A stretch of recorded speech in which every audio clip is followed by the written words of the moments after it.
तो ये सारे लगभग 12,000 से ज़्यादा बच्चे हैं और ये अभी एक हॉल में बैठे हैं। उद्देश्य यही है, इन लोग के जैसे हजारों लाखों बच्चे तैयारी कर रहे हैं, जो पेपर लीक हो जाता है, ऐसे न जाने कितने गरीब मिडिल क्लास के बच्चों का सपना तोड़ दिया जाता है।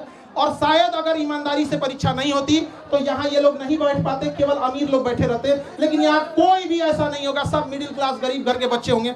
मकान मालिक के सताए हुए हैं हॉस्टल में। इन लोग को अगर मकान मालिक और बिजली विभाग से भी कहते हैं, आपके माध्यम से कहते हैं बिजली विभाग से भी, कि ये जिस हॉस्टल में रहते हैं वहाँ इन्वर्टर वगैरह नहीं रहता, तो कम से कम स्टूडेंट एरिया का लाइट ना काटा जाए। नीट परीक्षा के लिए इनका कहना है। तो कुछ पत्रकार हम टीचरों को कह रहे हैं कि हम लोग के पास पता नहीं क्या बुद्धि वगैरह का, उनका कहना है कि हम लोग के पास इतना बुद्धि नहीं है। अजीब हाल है। देखिए, नीट पेपर में कहा गया कि एयरफोर्स पेपर को पहुंचाएगा। अच्छी बात है, आप इनिशिएशन ले रहे हैं, लेकिन समझिए मलेरिया की बीमारी में टाइफाइड का इंजेक्शन नहीं मारा जाता है। नीट पेपर परीक्षा पेपर पहुंचने की समस्या नहीं थी कि एयरफोर्स का हम यूज कर रहे हैं। समस्या थी जहां से छप रहा है, जहां से बन रहा है, वहीं पे लीक हो जा रहा है। जो पकड़े गए हैं टीचर, उनको फांसी अब तक क्यों नहीं हुआ, इनकाउंटर उनका क्यों नहीं हुआ, घर क्यों नहीं तोड़ा गया, उनका सवाल ये है।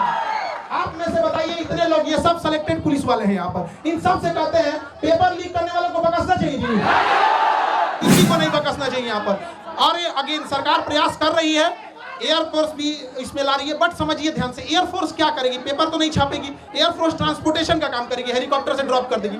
लेकिन जहां से छप रहा है उन बेईमानों को जब तक सजा नहीं देंगे, ऐसे ही गरीब घर के बच्चों का हक मारा जाएगा। और जब तक हम लोग हैं, हम लोग के पास एक ही शिकायत रहती है गवर्नमेंट से कि भैया पेपर तो ईमानदारी से ले लो यार, हम आपसे क्या मांग रहे हैं। ये बच्चे कुछ नहीं मांगते, ईमानदारी से पेपर मांगते हैं। अगर परीक्षा टाइम से हो, देखिए अभी एनटीए को गरिया रहे थे लोग, एनटीए का एक अफसर है, वो कह रहा है कि पेपर लीक नहीं हुआ है, कुछ क्वेश्चन बाहर आ गए हैं। कि अगर हॉस्पिटल में रहता तो कहता है मरीज मरा नहीं है, सांसें बंद हो गई हैं। पागल है सब वहां बैठा हुआ, हम क्या बोलेंगे। अभी एनटीए को गरियाया, मन नहीं भरा, सीयूईटी का पेपर नाश दिया। बताइए एक बच्चे के मनोबल पर कितना बुरा असर पड़ेगा। हम लोग परेशान हो जाते हैं। और पत्रकार में कुछ लोग कहते हैं कि हम लोग, शिक्षक लोग को कुछ आता नहीं, पढ़ा के पसीना से कपड़ा भीग जाता है। यहाँ पे जितना पसीना ये लोग बहाते हैं, उतना साथ में हम लोग भी बहाते हैं। ये बैठ के पढ़ते हैं, हम लोग खड़ा होकर पढ़ाते हैं यहाँ पर। लेकिन अगर कोई पेपर लीक कर देता है ना, बताइए कैसे बर्दाश्त। ये एसी में रहने वाले को नहीं पता चलेगा कि इन बच्चों का पूरा